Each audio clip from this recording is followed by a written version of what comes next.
Assalamualaikum warahmatullahi wabarakatuh.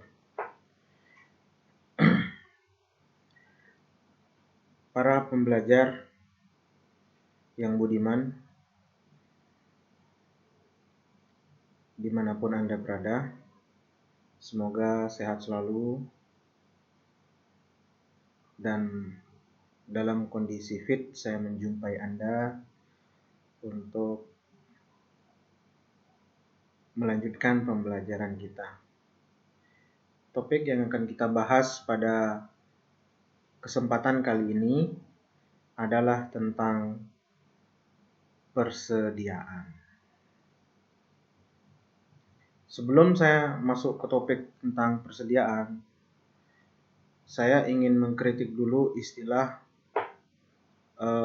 persediaan yang umum dipakai baik di kalangan praktisi maupun di kalangan akademisi, para pengajar. Ya, ini sesuai dengan ilmu yang saya peroleh waktu kuliah. Ya, pengistilahan persediaan itu kurang tepat. Ya.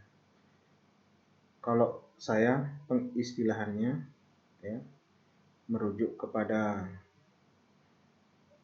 profesor yang mengajar saya waktu kuliah, istilah yang paling pas adalah padan kata di Indonesianya adalah sediaan.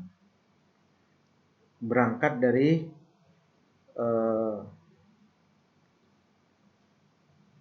konsistensi ya, ketika hasil dari proses memasak kita sebut sebagai masakan, hasil dari proses menggoreng kita sebut gorengan, hasil dari proses menulis kita sebut tulisan ya.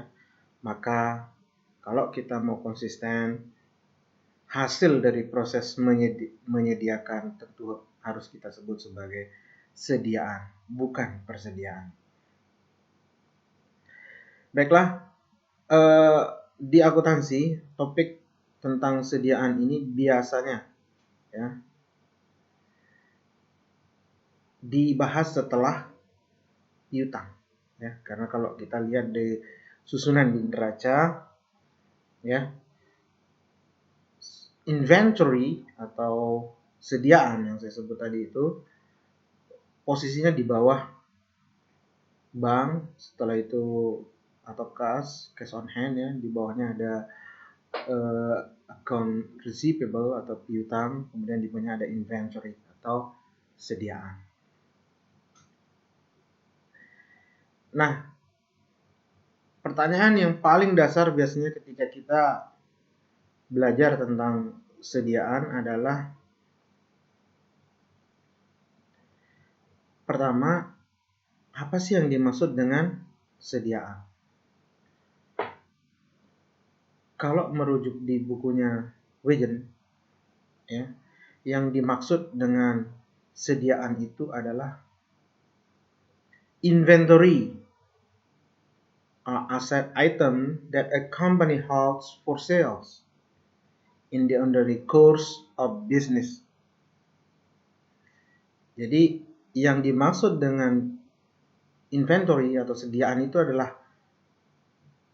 item aset yang dimiliki oleh perusahaan dengan tujuan untuk dijual kembali in the ordinary course of business ya, dalam proses normal bisnisnya, or goods that it will use or consume in the production of goods to be sold, atau barang-barang yang akan digunakan atau dikonsumsi in the production, dalam proses produksi barang yang hendak dijual.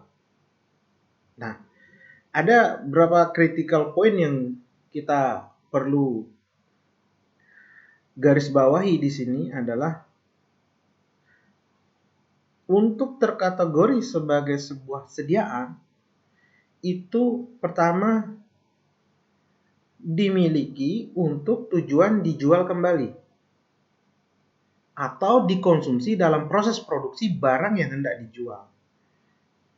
Sehingga di sini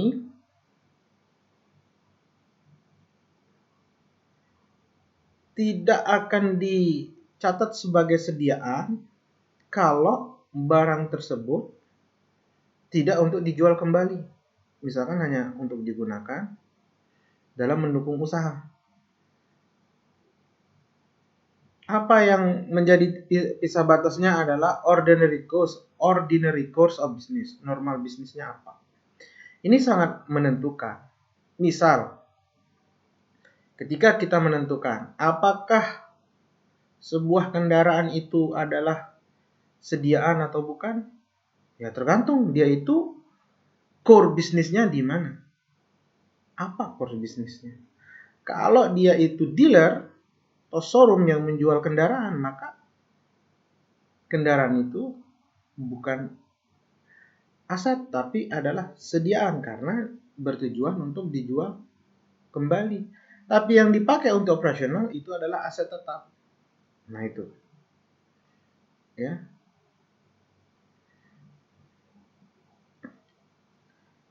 Nah, sehingga juga di sini ketika termasuk juga di situ adalah barang-barang yang dikonsumsi dalam proses produksi, sehingga nanti untuk perusahaan yang melakukan proses produksi pemanufakturan, kita akan mengenal nanti ada sediaan bahan baku, setengah jadi, dan barang jadi. Sekali lagi, inventory, aset, items that a company holds for sales in the ordinary course of business, or goods that it will use or consume in the production of goods to be sold. Nah, lalu kalau kita belajar akuntansi sediaan,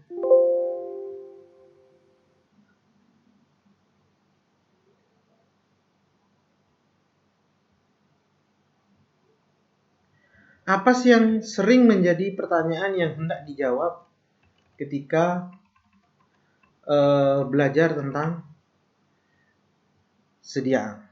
Jadi, item yang pertama adalah untuk menjawab, kalau kita kaitkan dengan definisi tadi. Nah, ketika perusahaan kan tadi yang namanya aset itu kan tidak datang dengan sendirinya, tapi ada proses pemerolehan. Apa ya? Biasanya pembelian atau spending of money, ya, pengeluaran. Jadi pertanyaan yang pertama adalah kita akan menjawab pengeluaran seperti apa yang akan dicatat sebagai atau diklasifikasi sebagai sediaan. Kemudian karena ini adalah tangible asset, ya, nampak asetnya, maka pertanyaan berikutnya adalah untuk menjawab secara fisik mana saja yang boleh dihitung atau kita akui sebagai sediaan yang punya kita. Kemudian pada saat dijual, nilai mana yang akan dicatat sebagai, karena ingat tadi sediaan itu diperoleh perusahaan untuk dalam rangka dijual kembali. Sehingga pada saat dijual, sediaan itu akan keluar dari entitas karena tidak akan pernah kembali, maka akan diakui sebagai biaya. Nah, biaya untuk persediaan itu, untuk sediaan itu dinamakan cost of goods sold, ya, yang umum para praktisi dan para akademisi menyebutnya HPP. Tapi itu istilah yang kurang pas karena asal katanya adalah cost of goods sold. Cost ya jumlah rupiahnya. Jadi cost ya kita membuat konsistensi dengan penyerapan kata POST, POST, T-nya jadi hilang, sisa jadi POST, maka cost, COST, T-nya hilang, C berubah menjadi K, sehingga cost kita padankan dengan cost, goods sold, barang terjual. Ya. Jadi saya di sini akan menggunakan istilah cost barang terjual sebagai padan kata, bahasa Inggrisnya cost of goods sold. Jadi saya tidak akan menggunakan istilah HPP. Ya. Kemudian isu yang muncul nanti adalah pada saat tutup buku, berapa jumlah kos sediaan yang tercatat. Nah, ini nanti kita akan bicara mengenai penilaian. Ya. Pengukuran. Pada saat harus disajikan di neraca, berapa jumlah kos yang harus muncul. Ya. Nah, itu. Nah, untuk mendukung hal-hal ini sehingga nanti dalam kaitan tersebut kita di sediaan itu akan dibantu dengan mempelajari tentang asumsi aliran fisik. Itu nanti ada dikenalkan istilah FIFO, ya, first in first out, ya. Ini cara mencatat barang masuk dan barang keluar gitu ya. Jadi barang masuk maksudnya kita akan mencatat sebagai sediaan, nilainya yang mana, pada saat keluar juga pakai nilai yang mana. Ya, karena kan nanti pada saat pembelian dengan tanggal yang berbeda kemungkinan bisa saja berbeda harganya. Sehingga kita perlu pakai asumsi aliran fisik. Mana dulu yang keluar. Nah, di situ nanti ada pakai FIFO, first in first out, atau masuk pertama keluar pertama, NPKP, kemudian ada LIFO, last in first out, masuk terakhir, ya, MT, keluar pertama, MTKP, kemudian ada average. Kemudian di sistem pencatatan nanti kita ada yang pakai sistem periodik, ya. Sistem periodik itu mencatat keluar masuk barang, ya, atau keluar masuk sediaan itu hanya untuk untuk barang itu hanya dicatat hanya barang masuk saja. Tapi untuk mengetahui berapa yang telah keluar itu dilakukan perhitungan fisik di akhir periode. Sehingga nanti dicatat menggunakan sistem penyesuaian, maka dia dikenal dengan istilah periodik. Nah, sebagai lawannya ada sistem pencatatan yang kontinu, yakni sistem perpetual. Ya, itu dalam sistem pencatatan sediaan. Baik, untuk memudahkan pemahaman, saya akan memberikan soal-soal untuk, ya, memberikan gambaran kepada para pemirsa yang budiman mengenai apa sih yang menjadi isu di dalam sediaan. Oke, kita mulai dengan soal yang pertama adalah untuk menjawab tentang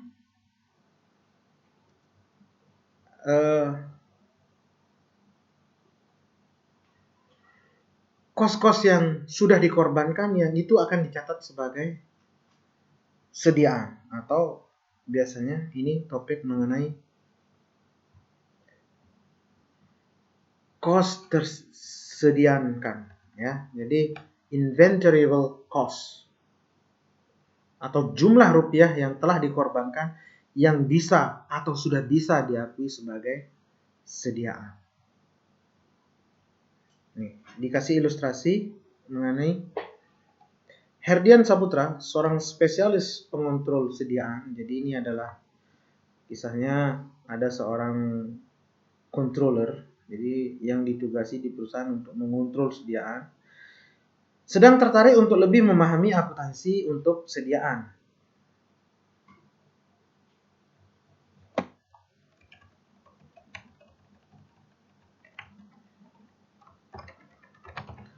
Ya, meskipun Herdian memahami bahwa semakin rumit sistem komputer untuk mengendalikan sediaan, ia memiliki sedikit pengetahuan bagaimana kos sediaan ditentukan.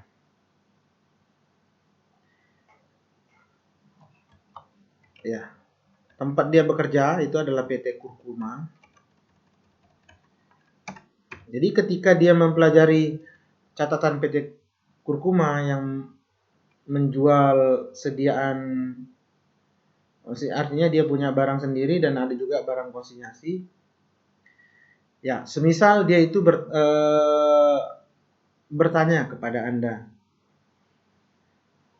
pertanyaan-pertanyaan sebagai berikut.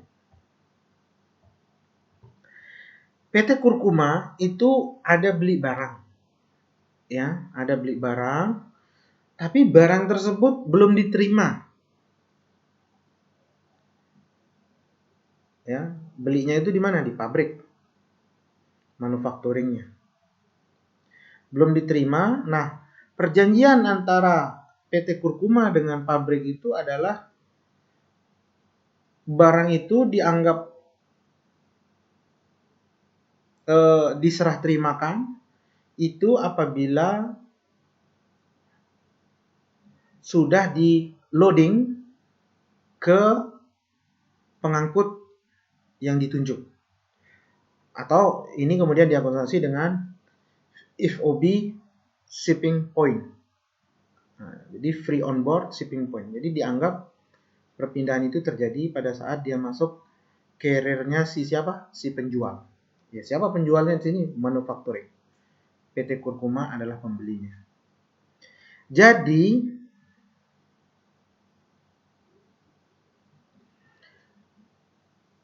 bagaimana Anda menjawabnya? Diakui atau tidak? Tapi yang lebih penting adalah mengapa diakui dan mengapa tidak diakui. Kemudian pada saat membeli barang, ada kalanya kita itu atau kita ini adalah PT Kurkuma. PT Kurkuma ini menanggung sendiri kos pengangkutannya. Artinya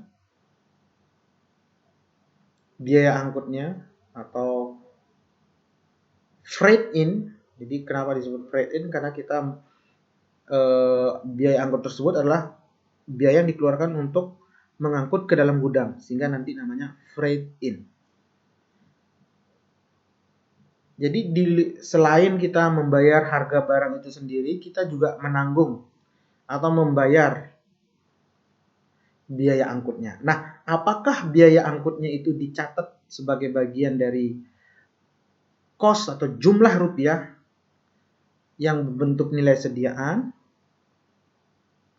atau dicatat sendiri misalkan sebagai biaya angkut, ya, atau dikapitalisasi ke dalam nilai sediaan. Dan pertanyaan ketiga,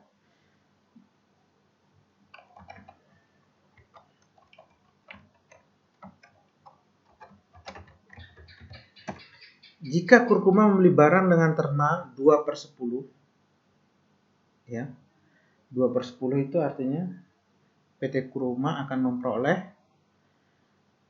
potongan 2% apabila dia bisa melunasi utangnya dalam jangka waktu 10 hari. Net 30, artinya selambatnya dia harus membayar dalam 30 hari.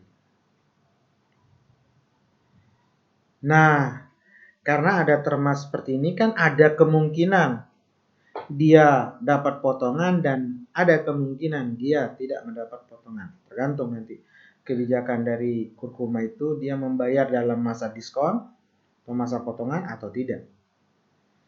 Sehingga pada saat pelunasan itu bisa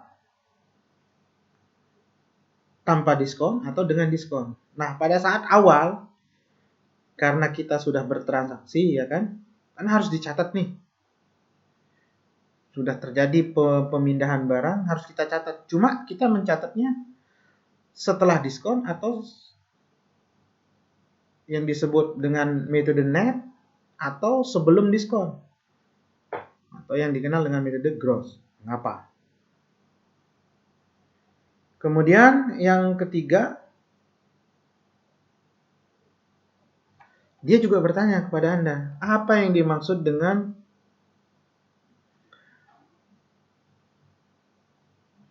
produk dalam konsinyasi atau consignment. Bagaimana harusnya dilaporkan dalam laporan keuangan.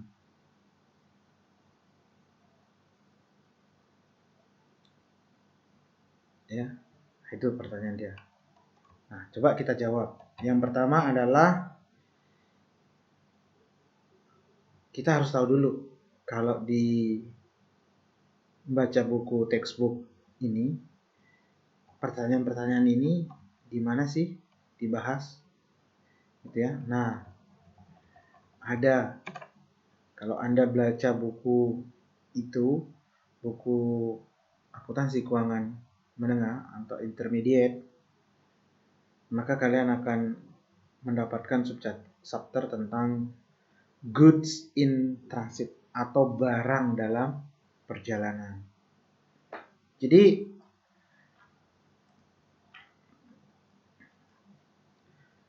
barang dalam perjalanan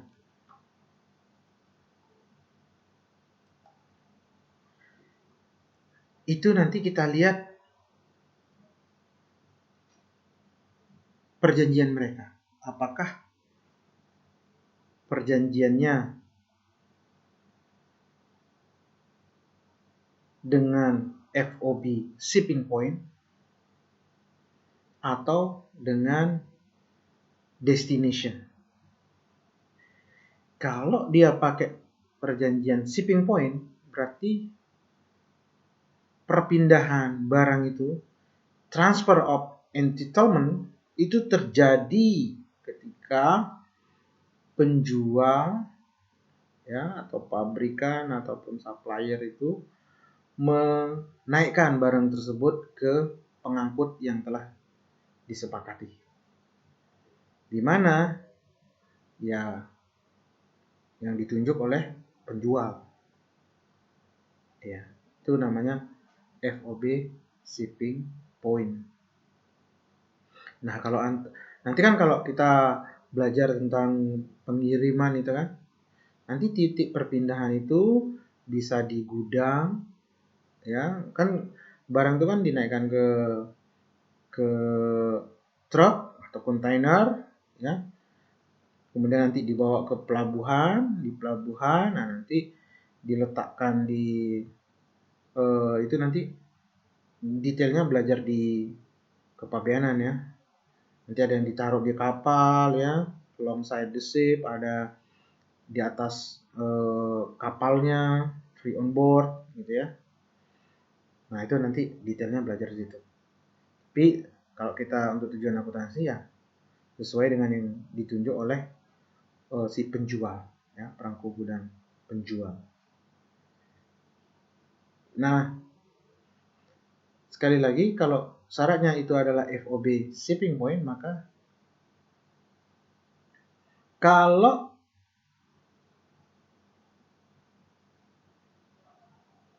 barang yang dibeli oleh Kurkuma itu adalah sudah di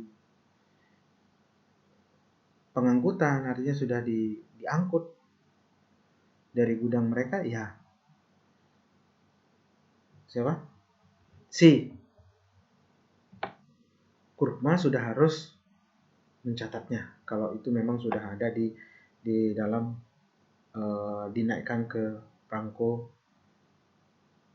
yang sudah ditunjuk ya, pengangkutan yang sudah ditunjuk oleh si penjual. Kalau memang syaratnya adalah FOB shipping point.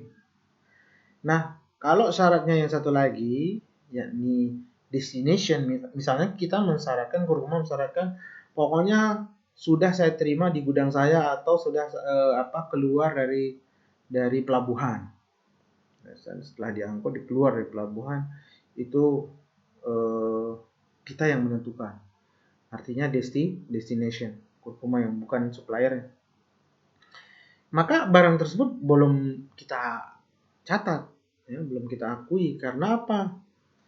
Kalau belum ada pengakuan perpindahan, maka risiko itu masih melekat kepada siapa yang punya entitlement. Ya. Nah, itu kondisi yang harus diperhatikan, ya.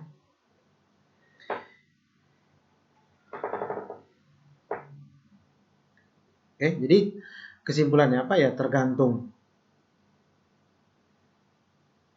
syarat yang digunakan. Nah, kalau kita lihat di sini, dia pakai FOB shipping point, maka PT Kurkuma sudah harus mengakui itu sebagai sediaan. Masukkan. Meskipun di gudang itu belum ada ya. Nah, ini namanya goods in transit. Oke, kemudian yang kedua, haruskah PT Kurkuma memasukkan biaya angkut pembelian atau freight in sebagai kos sediaan?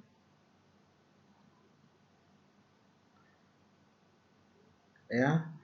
Jadi titik batas itu dicatat sebagai sediaan adalah kata-kata barang tersebut ready to sell, jadi siap untuk dijual.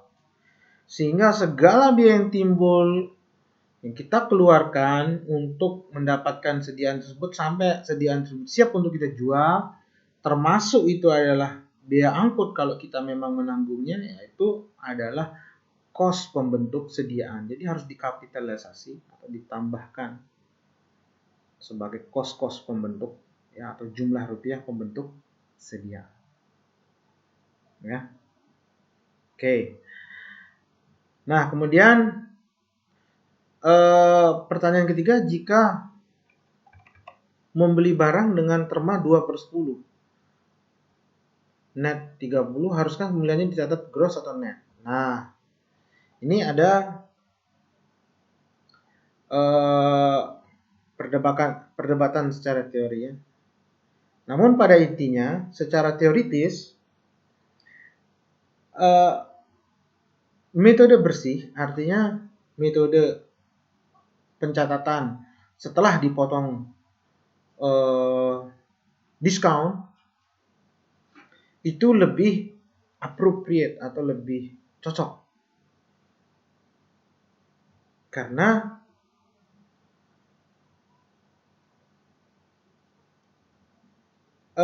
itu menunjukkan informasi yang tepat mengenai ya berapa kos dari sediaan tersebut dan utang yang timbul. Sehingga di situ dianggap bahwa harga dengan diskon itulah harga sesungguhnya. Jika kemudian diskon tersebut tidak diambil, artinya perusahaan membayar lebih besar, itu akan dianggap sebagai ketidakefisienan. Karena kalau perusahaan mau laba kan harusnya diskon itu diambil supaya nilai sediaannya atau kos perolehan sediaan itu menjadi kecil, sehingga HPP menjadi kecil, nantinya labanya akan menjadi semakin tinggi. Maka dalam hal ini kemudian diunggulkan pendekatan bersih. Cuman nanti dari sisi pencatatan itu akan complicated. Nanti kita akan lihat ya, perhitungan dan jurnal yang dibuat itu complicated. Sehingga banyak orang kemudian menggunakan pendekatan gross. Artinya ya udah catat aja dulu sesuai dengan ini, anggap tidak akan diambil sediaan itu, potongan pembelian itu. Kalau memang terjadi maka itu nanti dilakukan penyesuaian. Ya. Nah, itu. Oke. Nah, itu contoh-contoh pertanyaan. Kemudian di sini apa yang dimaksudkan produk dalam konsinyasi. Jadi untuk kalau kita lihat ya, perusahaan-perusahaan dagang, apalagi retail yang sudah punya nama, kalau kalian perhatikan, tidak semua barang yang di tokonya itu atau di gudangnya atau di point of sales-nya itu merupakan produknya dia, ya. Tapi banyak itu dipakai sistem konsinyasi. Sistem yang bagaimana? Ya,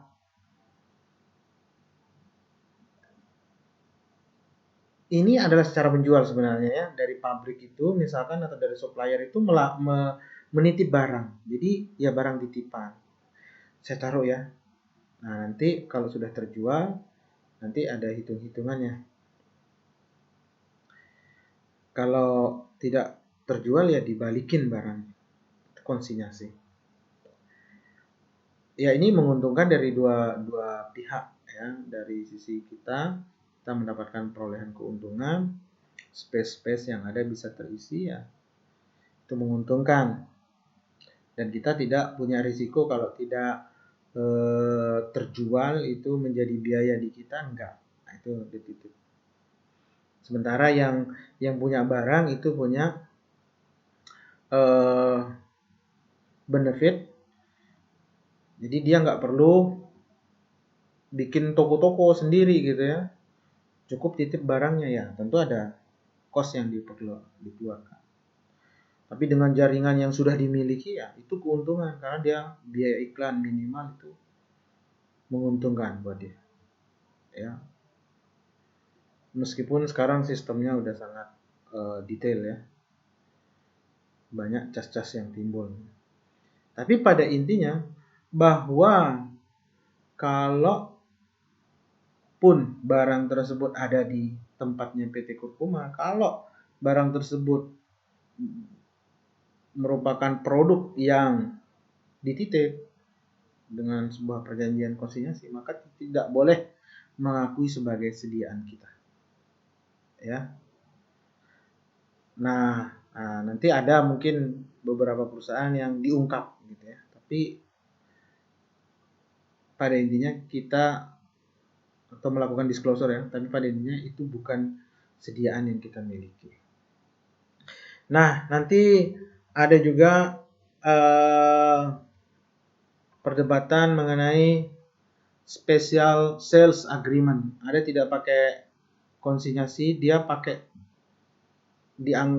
pakai penjualan tapi bikin perjanjian. Nanti ada istilah sales with buyback agreement.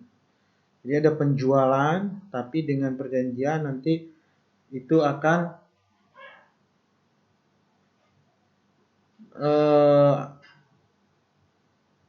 dibeli kembali, sehingga walaupun keluar dari gudang ya sebenarnya itu harus tetap diakui sebagai sediaan kita dan belum boleh diakui sebagai penjualan. Termasuk juga adalah penjualan dengan high rate of return ya. Jadi penjualan yang di kemudian hari itu ternyata returnnya banyak. Itu kadang-kadang trik juga sih ya, untuk supaya penjualannya terlihat bagus. Jadi distributornya itu disuruh ambil aja, nanti nggak apa-apa kalau memang nggak laku balikin gitu ya. Bedanya yang di atas tuh, kalau di atas tuh dibeli kembali, kali ini ya pakai sistem mekanisme retur ya. Kalau di atas tuh ya dianggap dibalikin lagi. Kemudian sales on installment, jadi barang yang dijual dengan cicilan. Nah, ini banyak kan sekarang ya, penjualan barang elektronik itu udah dikirim ya, udah digunakan oleh yang beli, tapi transaksinya belum selesai karena pembayarannya dicicil. Di sales on installment itu masih kita, jadi kalau mereka gagal bayar ya mestinya barang tersebut dikembalikan gitu. Nah, itu bagaimana pengakuannya, itu ada di teori-teori. Silakan diperdalam di buku masing-masing ya. Oke, jadi itu pertanyaan mengenai inventoriable cost. Jadi cost-cost yang bisa dikapitalisasi ke dalam nilai sediaan. Kemudian tadi kalau kita belajar tentang sistem sediaan, kita wajib untuk belajar mengenai sistem pencatatan sediaan. Ya, ada dua, yakni sistem periodik dan sistem perpetual. Jadi saya jelaskan kembali. Sistem periodik itu adalah sistem pencatatan yang di dalamnya bagian accounting itu hanya mencatat pada saat barang tersebut masuk atau dari pembelian, sehingga dicatat ke pembeliannya saja. Tapi pada saat keluar barang tersebut dalam rangka penjualan itu tidak dicatat. Nanti sekaligus dicatat pada saat kapan? Pada saat ya kapan saja, yang penting tidak setiap saat ya, kapan saja, biasanya pada saat ingin menerbitkan laporan keuangan. Umumnya ya sekurang-kurangnya sekali setahun pada saat tutup buku. Kalau perpetual beda, continuous. Baik masuk barang ya langsung dicatat kesediaan, pada saat keluar juga langsung mengurangi sediaan. Kalau periodik nggak, jadi tampung dulu di pembelian, baru nanti dihitung-hitung di akhir periode. Nah, untuk itu gimana sih bedanya kalau seumpama kita menggunakan ilustrasi? Mari kita coba. Ya. Ini ada contoh. PT Jujusan menjual satu jenis produk. Disajikan di bawah ini untuk bulan Januari ya. Transaksi PT Jujusan yang berkaitan dengan sediaan. Januari 1 itu ada sediaan 100 unit dengan harga per unitnya itu adalah Rp6. Ya, Rp6. Kemudian tanggal 4 ada penjualan 80 unit dijual di harga Rp8. Tanggal 11 ini untuk memudahkan saja ya. Tanggal 11 pembelian itu ada 150 unit dengan harga per unitnya 6,5 dan seterusnya. Sampai tanggal 27 ini ada datanya. Nah, PT Jujusan menggunakan asumsi aliran cost FIFO. FIFO itu apa tadi? Jadi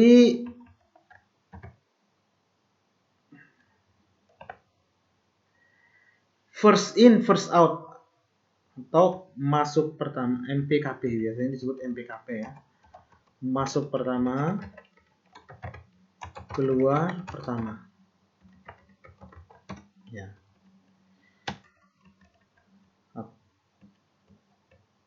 Segala pembelian dan penjualan dilakukan on account atau secara kredit. Asumsikan, misalkan ini pertanyaannya ya. Jujusan menggunakan sistem periodik. Ini kita bagaimana nanti supaya bisa membedakan, oh ini kalau sistem periodik, oh ini sistem perpetual. Ya.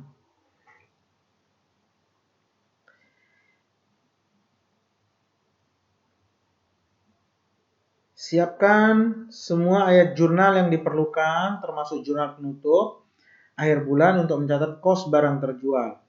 Perhitungan fisik menunjukkan bahwa sediaan akhir untuk Januari adalah 110 unit. Kemudian yang B, hitunglah laba kotor menggunakan sistem periodik. Laba kotor nanti pendapatan dikurangi dengan COGS, ya, cost of goods sold. Kemudian yang C, asumsikan Jujusan menggunakan sistem perpetual.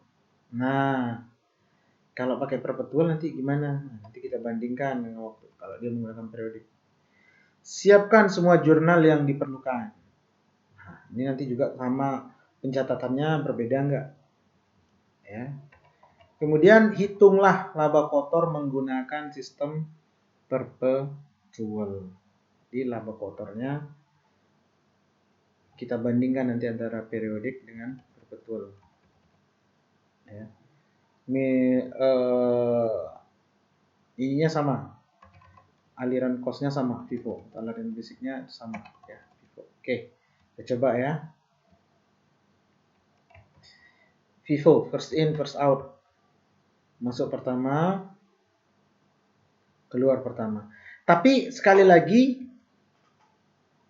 ini adalah assumption, asumsi ya. Jadi jangan dianggap misalkan sekarang kalau di in reality ya, misalkan ada peraturan dari perusahaan, oh Anda nggak boleh beli barang yang itu karena itu baru dibeli kemarin, Anda harus beli dulu yang tipe yang lama. Kan nggak bisa, in reality is not like that ya. Kita memberi kebebasan pembeli untuk memilih yang mana saja. Jadi sekali lagi ini hanya assumption, asumsi ya, bahwa yang terjual itu adalah, meskipun bisa disiasati dengan misalkan dari sisi peletakan barang, tapi kan pembeli tahu ya, apalagi zaman sekarang mana produk baru, produk lama, paham ya. Karena siklus produk itu sangat cepat sekarang. Ya. Oke. Pertanyaan yang ingin kita jawab adalah 1. Ayat jurnal yang diperlukan. Kemudian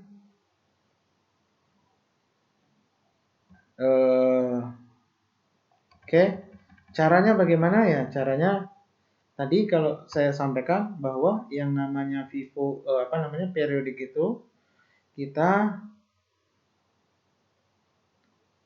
hanya mencatat pada saat pembeliannya saja.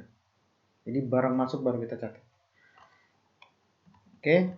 Jadi kita mulai dari Januari 1. Ini kita hitung dulu barang yang dibeli ya, atau jumlah barang yang ada. Itu disebut dengan barang yang tersedia untuk dijual. Barang tersedia terjual itu terdiri dari sediaan awal ya,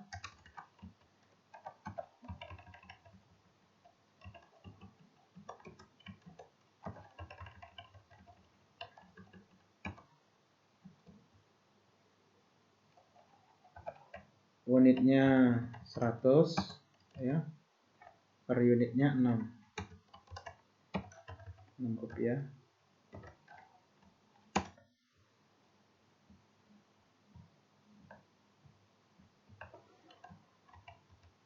Kemudian kita lihat pembelian.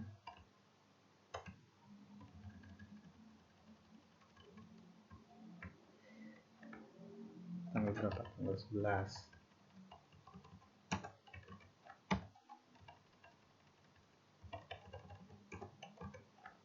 Unitnya 150, harganya 6.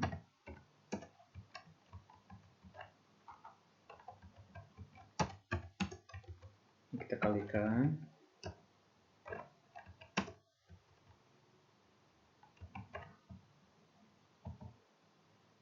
Oke, kemudian yang terakhir itu adalah tanggal 20. Ini.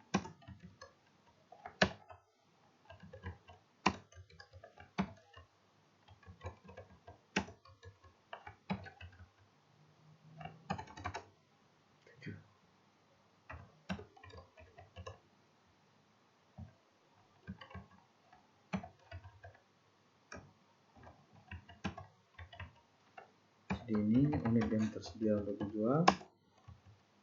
Kemudian ini jumlah rupiahnya. Ya. Oke. Nah, yang kita catat adalah pembelian yang 2 ini, sehubungan dengan aktivitas pembelian. Jurnalnya apa ya? Pembelian di debit ya, sebesar nilainya. Kemudian ya, karena tadi di sini ada keterangan dilakukan secara kredit, sehingga di sini pasangannya adalah utang usaha atau utang dagang. Ya.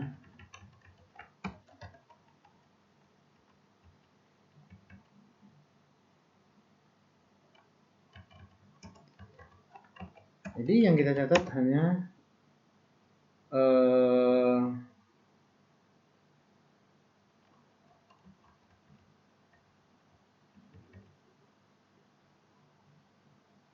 pada saat sediaan itu masuk, ya. Ini untuk jurnal pembeliannya.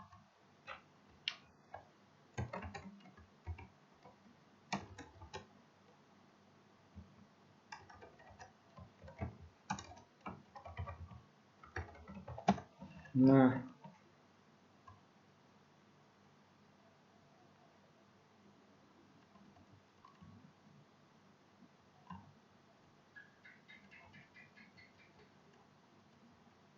lalu kita hitung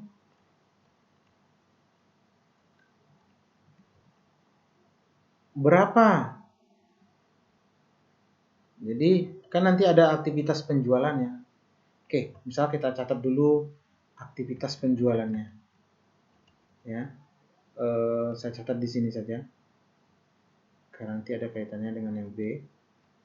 Pada saat jualan ya kita catat aja. Ininya, oke. Kita harus hitung dulu penjualan totalnya berapa. Nah, kan ini barang yang tersedia untuk dijual. Tadi di soal dikatakan, ya, perhitungan fisik menunjukkan bahwa sediaan akhir untuk Januari adalah 110. Jadi memang harus dicek di gudang atau di etalase atau di toko berapa sih yang tersisa. Nah, di situ dikatakan 110 unit. Nah, pertanyaannya adalah yang 110 unit itu yang mana aja dari histori barang tersebut, ya. Jadi ada sediaan awal, ya. Kemudian ada pembelian. Nah, totalnya kan per 10. Cuma ini yang mana yang tersisa? Yang masih ada. Sehingga makanya untuk bisa menjawab tersebut harus perlu asumsi. Nah, karena kita pakai asumsi FIFO, kita anggap bahwa yang pertama masuk itu yang keluar pertama. Maka kalau 110 unit kita anggap kan berarti sediaan awal itu udah terjual. Otomatis yang tersisa itu adalah dari yang pembelian tanggal 20 yang dengan harga 7 rupiah. Sehingga nilainya berapa? Nilai sediaan akhirnya itu adalah 110 kali 7, ya, 770.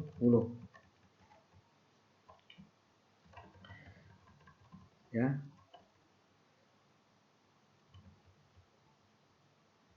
Oke. Nah, menghitung berapa, ini kan sisanya.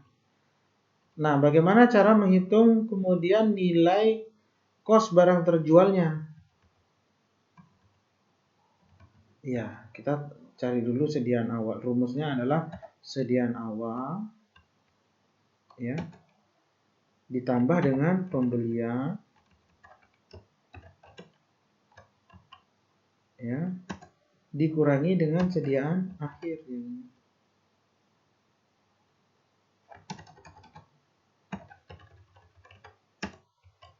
Ya. Nah, kos barang terjual itu adalah sediaan awal ditambah pembelian dikurangi sediaan akhir.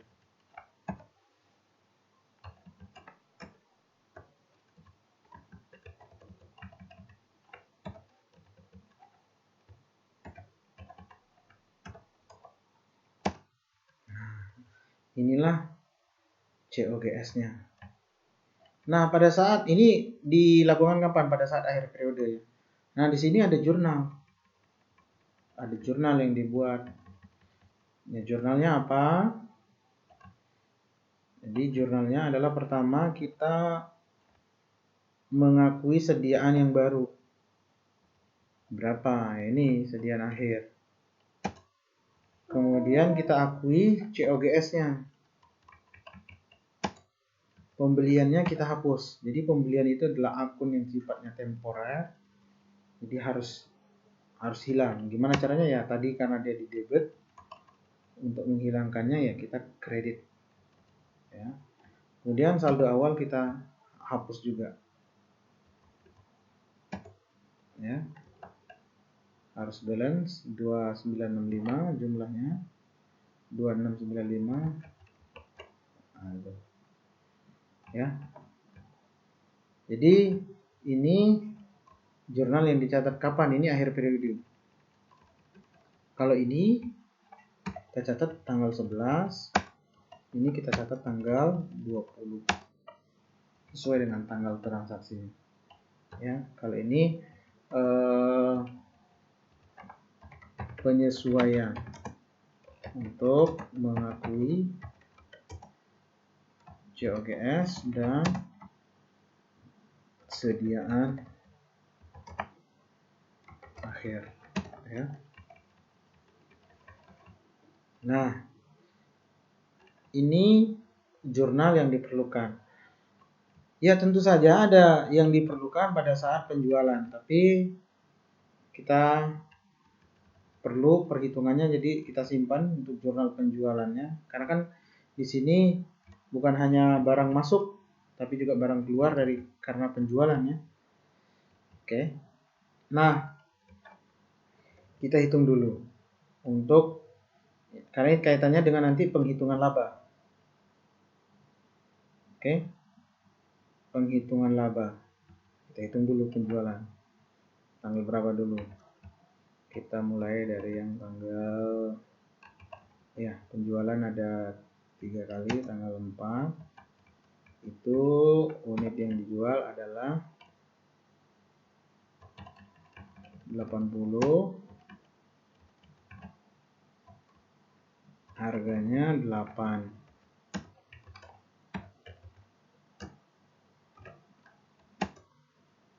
Kemudian tanggal 13 itu 120,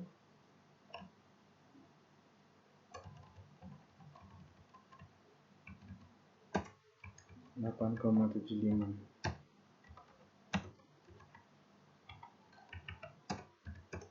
Ya.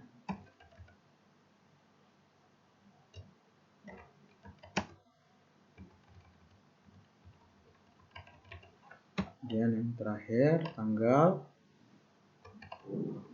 27, nilainya berapa? Nilainya 100 hingga 9. Hingga di sini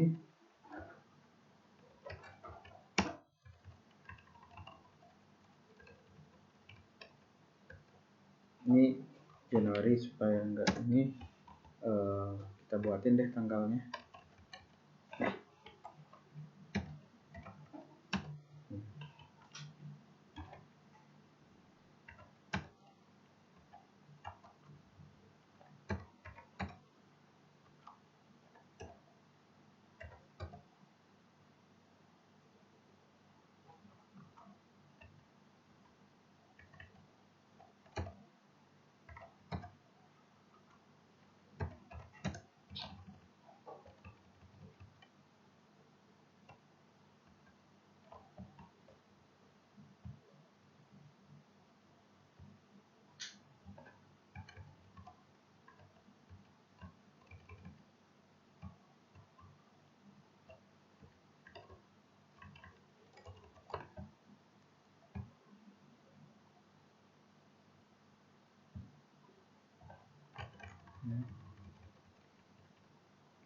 Nah, pada saat jual ini ya ada jurnal yang kita buat, yakni ya karena kredit maka piutang usaha, ya.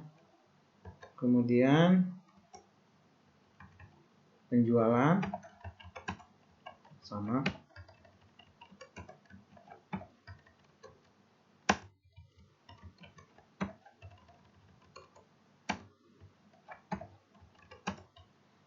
jadi ini unitnya, cost per unit, ini jumlah, supaya nggak bingung.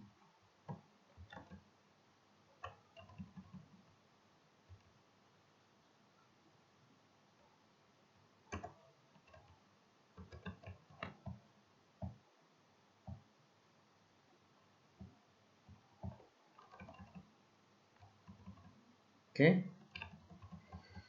Ya, jadi ini melengkapi jurnal yang di atas ya. Kalau ini kan karena baru mengakui pembelian, tapi belum mengakui penjualannya.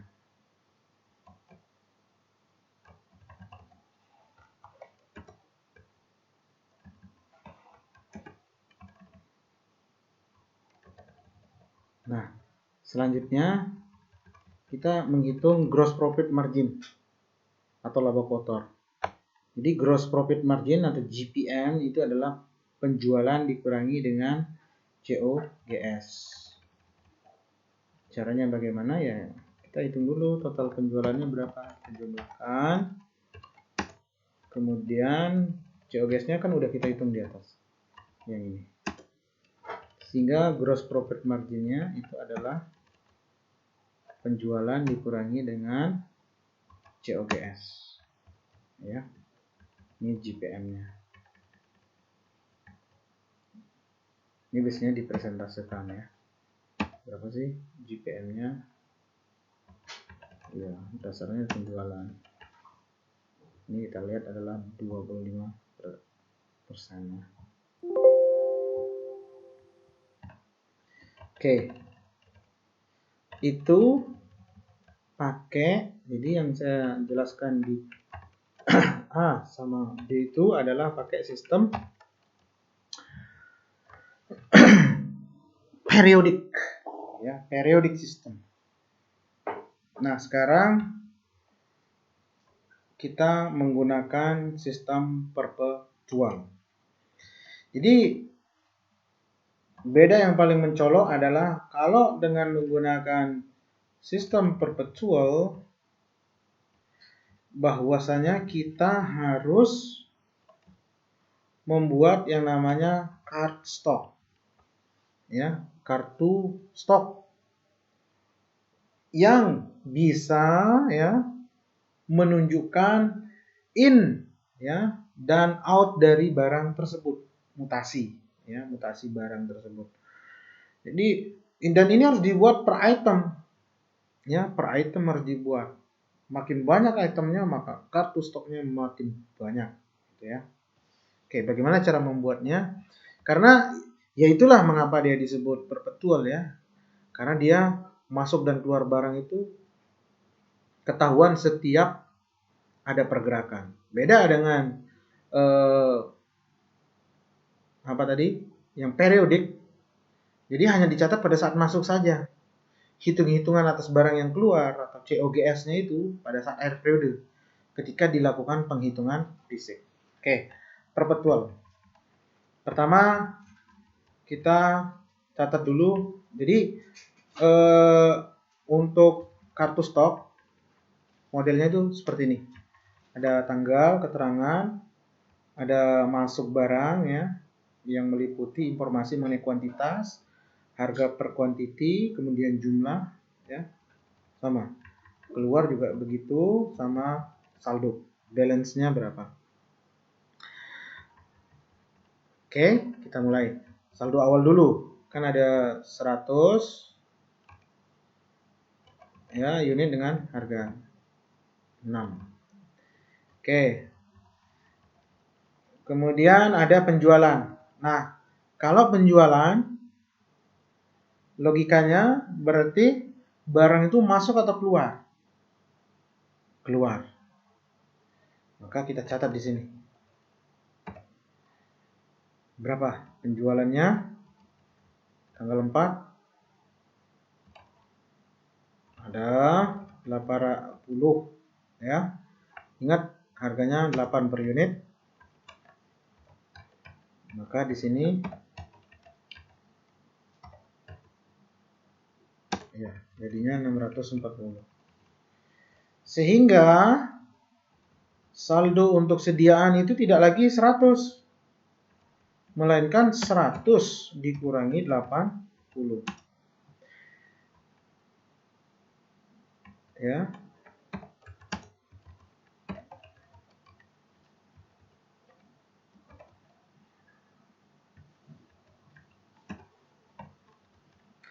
Jadi di sini kita lihat, begitu ada transaksi barang keluar, ada penjualan, sediaan langsung kita koreksi. Karena kita mencatat barang yang keluar outnya. Oh, ini outnya 80. Ya. 80. Hingga yang tersisa 20. Karena tadi awalnya kita punya 100. Kita jual 80. Saldo sediaan, kalau ini kan harga penjualan ya. 8. Sediaan 6. Menurut catatan bukunya. Nah, bagaimana kalau transaksi pembelian? Pembelian berarti ada barang masuk kan? Ada barang masuk. Ya. Kemudian kita catat tanggal 11 itu kuantitasnya berapa? Tanggal 11 pembelian ada 150. Berapa per unitnya?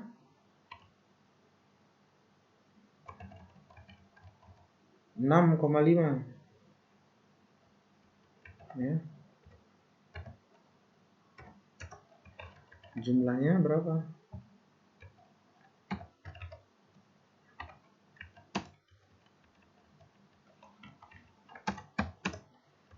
975. Nah, berarti barangnya sekarang saldonya itu bertambah.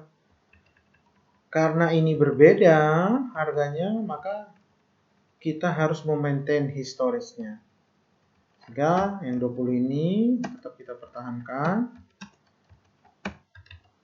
Nah, tambahan yang baru kita masukkan di kolom bawah. Jadi, membacanya bagaimana? Untuk tanggal 11 kita punya stok 20 yang dibeli dengan harga 6. Harga perolehannya ya dengan total 120 rupiah.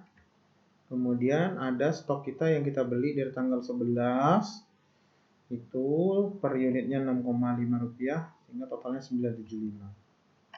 Ya. Kemudian ada penjualan tanggal 5 berarti out. Berapa penjualannya? Kita lihat di sini juga boleh kan? Tanggal berapa tuh? Tanggal 13. Nah, yang ini berarti kan 100. Harga ininya 8,75. Ini kita bicara penjualan ya. Sehingga saldonya sekarang kita perhatikan. First in, first out. Pertama kita mengeluarkan dulu saldo yang atas. Berarti ini kita anggap keluar. Berarti habis ini kan. Yang ini habis. Berarti hanya 20 yang kita keluarkan dari yang pertama. Kemudian dari yang bawahnya, tadi udah diambil 20 berarti sisa 100. Berarti 150 dikurangi 100. Ya. Ini kan dikurangi 100 sisanya. Ya, 50. Ini nilainya 6,5. Karena FIFO kita mengurangkan dulu yang pertama. Ya.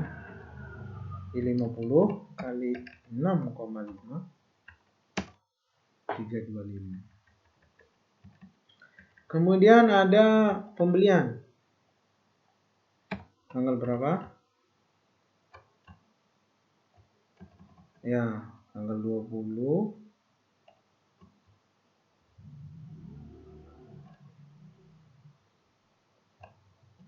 Oh ya. Tanggal 20. Yang ini kan 160. Ini barang masuk kalau pembelian.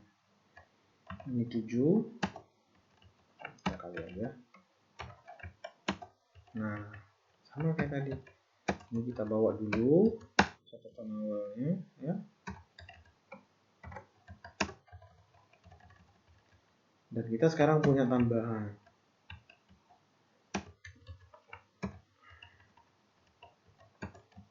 Ya.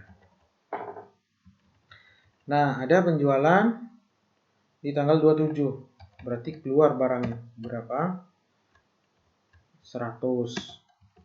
Dijual 9 ya.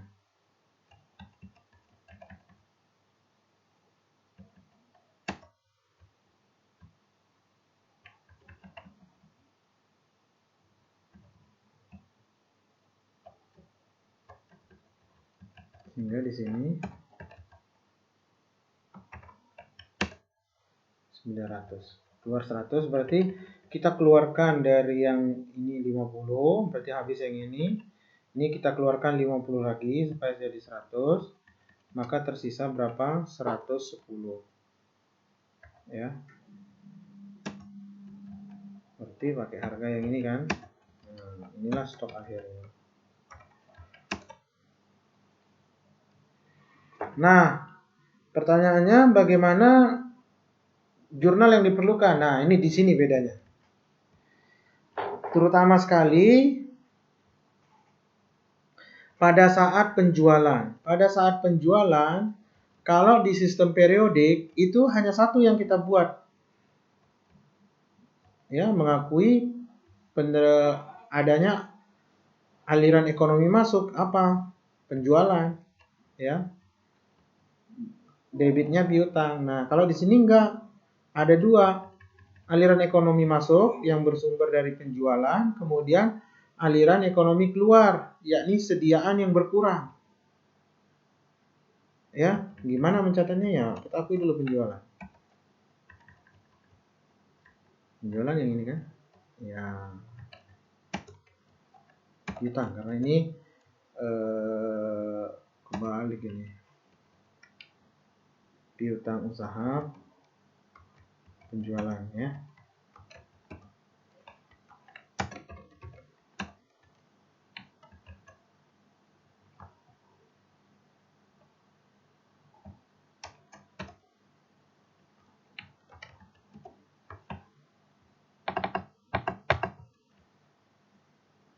Kembali ke jurnal.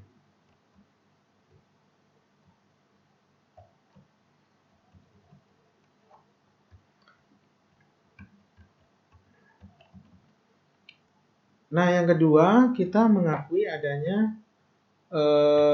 pada saat penjualan itu kita mengakui adanya sediaan barang yang keluar yang kemudian itu menjadi biaya yang disebut sebagai cost barang terjual, atau sekali lagi di awal sudah sampaikan banyak disebut sebagai HPP gitu ya.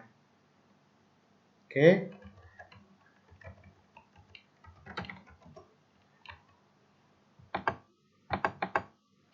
Ya. Dari mana kita dapat angkanya? Ya, dari sini. Sama dengan kan yang keluar 8. Keluarnya dengan harga berapa per unitnya? 6. Di sini. Gitu. Ya. Jadi jangan salah, jangan pakai harga per unit. Ini kan karena harga jual.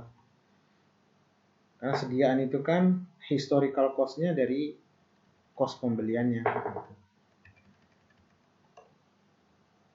Jadi istilahnya ini jualnya sekian, dari atas penjualan tersebut, historinya sediaan tersebut harganya 450 lah kalau bahasa ini. Oke. Nah, pada saat pembelian kita tidak mencatat ke akun pembelian, tapi langsung ke sediaan. Nah, itu bedanya. Pertama, tadi adalah pada saat penjualan itu bikin 2 jurnal. Nah, kemudian pada saat pembelian tidak ada akun pembelian, tapi langsung ke akun sediaan. Ya, kalau di periodik kan nanti akhir periode baru dicatat kesediaan. Kalau di sini enggak, langsung.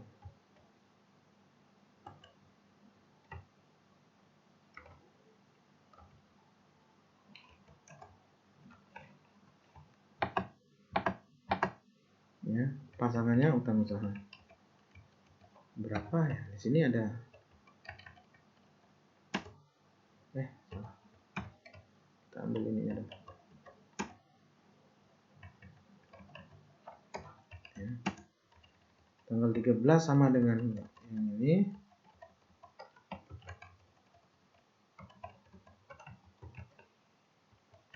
ya. Tinggal kita cari dulu penjualannya mana. Ini.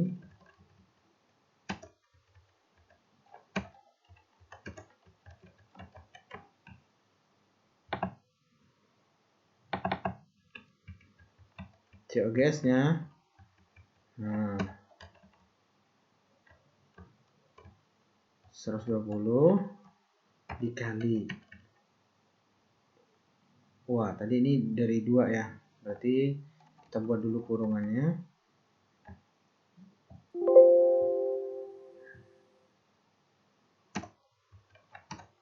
Kekurung. Kan dari sini dulu diambil 20-nya. Dikali 6. Ya, ditambah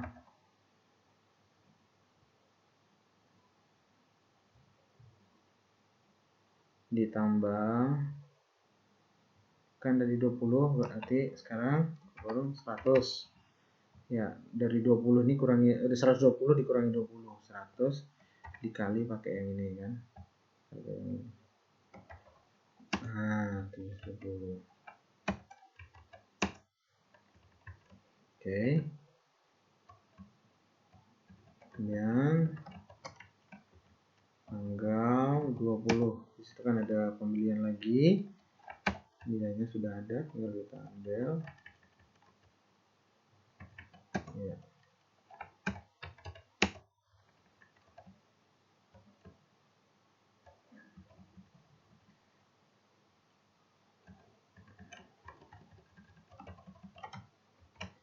Kemudian yang terakhir tanggal 27 yang kita catat pertama adalah penjualan ya. Penjualan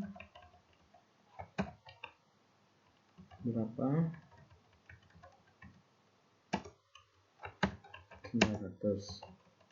COGS-nya ingat di serat. Ingat ini tadi ngambil dari sini 50, ini 50. Jadi 50 dari sini dikali ini, kita kurung ditambah 50-nya supaya jadi 100 dikali dengan yang ini. Karena ini barang yang keluar kan. Oke, oke. Nah, sekarang penjualannya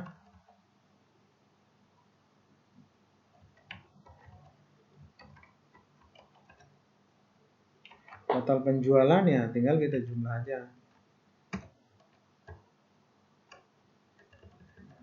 Dari penjualan ini ditambah ini ditambah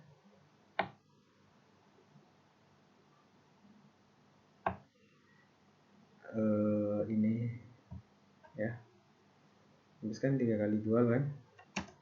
Kemudian COGS ya kita ambil aja dari sini juga, COGS ditambah COGS ditambah COGS.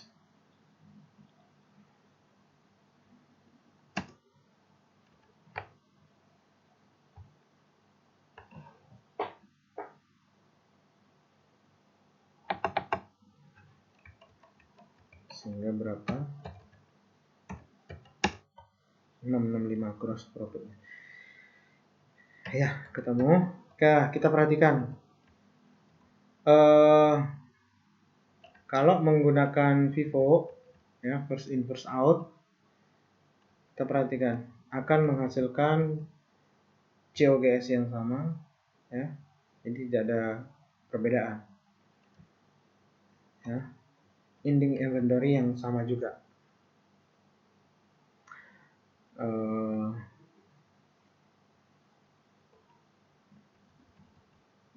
Kalian perhatikan ending inventory, nah sediaan akhirnya 770, ini juga sama 770. Jadi kalau menggunakan FIFO, COGS yang dihasilkan akan sama baik menggunakan periodik maupun menggunakan perpetual. Sediaan akhirnya juga sama, ya. Gitu. Oke, itu dulu. Kita lanjut ke part berikutnya.